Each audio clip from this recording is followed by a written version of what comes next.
વડાપ્રધાન શ્રી નરેન્દ્રભાઈ મોદીના અધ્યક્ષસ્થાને ઉત્તર પ્રદેશના વારાણસી ખાતે પીએમ કિસાન ઉત્સવ દિવસનો રાષ્ટ્રીય સમારોહ.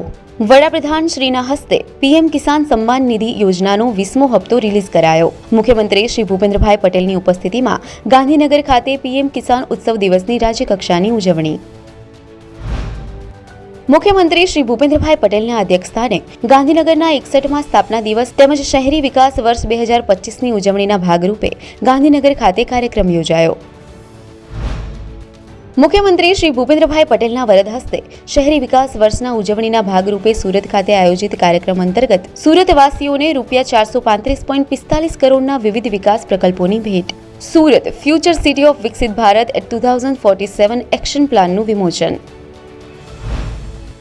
મુખ્યમંત્રી શ્રી ભૂપેન્દ્રભાઈ પટેલે Gujarat at 75 vibrant heritage visionary ફ્યુચરની થીમ આધારિત માય GOV ઇન્ડિયા પ્લેટફોર્મની રાષ્ટ્રીય સ્તરની લોગો ડિઝાઇન કોમ્પિટિશનને લોન્ચ કરી.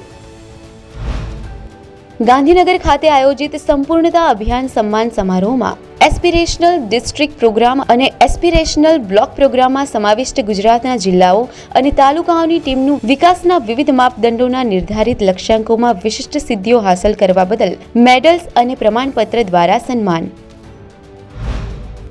ગુજરાત રાજ્ય માર્ગ વાહન વ્યવહાર નિગમની નવી 151 સુપર એક્સપ્રેસ બસોને મુખ્યમંત્રી શ્રી ભૂપેન્દ્રભાઈ પટેલે ગાંધીનગર ખાતેથી લીલી ઝંડી ફરકાવીને વિવિધ રૂટ માટે પ્રસ્થાન કરાવ્યું.